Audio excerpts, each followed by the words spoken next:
Anos 80 foi a década em que eu despertei para essa possibilidade de mobilizar os meus parentes, as outras etnias, além dos Krenak, sobre o risco da gente ser roubado assim pela política do nosso país, né?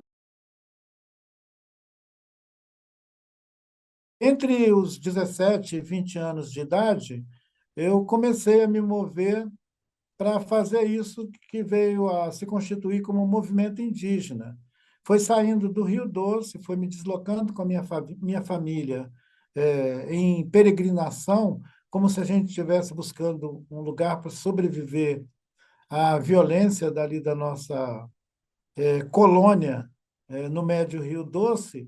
Nós saímos em direção a São Paulo, ao Paraná, e eu fiquei aqui em São Paulo e foi a partir daqui que eu comecei a organizar com outras lideranças indígenas a, a batalha por direitos, por nossos direitos, pela organização. E na década de 80, nós tivemos a campanha pela eleição direta à presidência da República. Nós estávamos ainda sob essa ditadura quando nós começamos a fazer a campanha pelos direitos indígenas.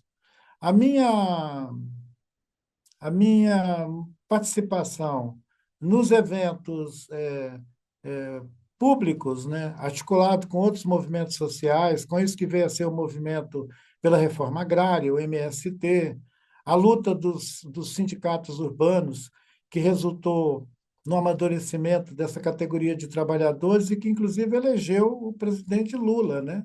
O Lula veio desses estratos aí de mobilização dos anos 70, 80. Foi forjado dentro desse movimento social amplo, que articulava também com trabalhadores rurais, com trabalhadores urbanos, com a antropologia, com as universidades, com é, a Ordem dos Advogados do Brasil, que naquela década de 80 era um fator decisivo no debate político brasileiro.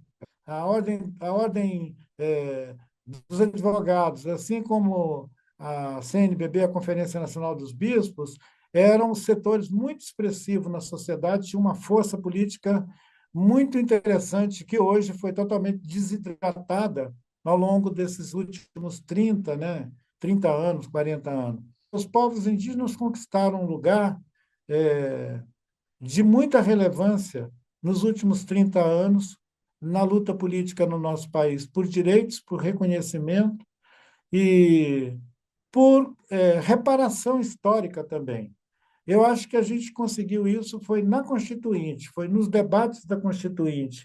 Por isso que eu tenho um sentimento de honra e de orgulho de ter sido o rapaz que pintou o rosto com tinta de genipapo para fixar no texto da Constituição o capítulo que se chama Direito dos Índios. É um capítulo na nossa Constituição, sendo que as constituições anteriores sequer faziam referência a essa parte do povo brasileiro, que são os indígenas.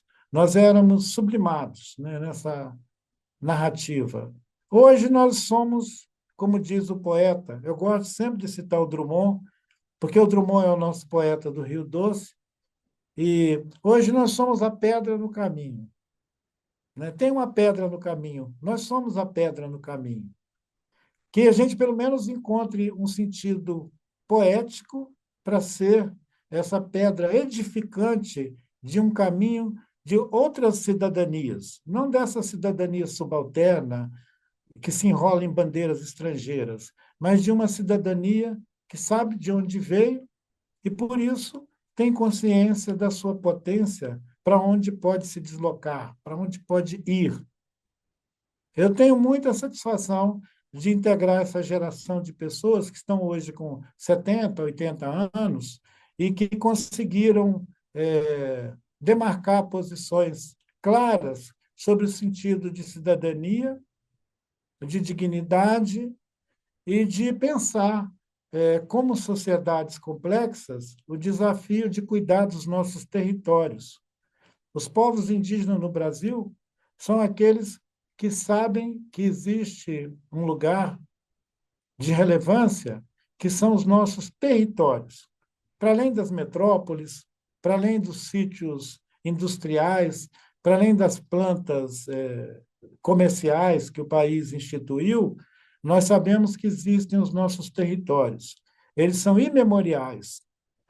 Eles não estão no mercado de terras, eles são disputados com violência, mas eles são os nossos territórios imemoriais, onde os nossos ancestrais animam a nossa vida, o nosso cotidiano e a nossa perspectiva como humanidade.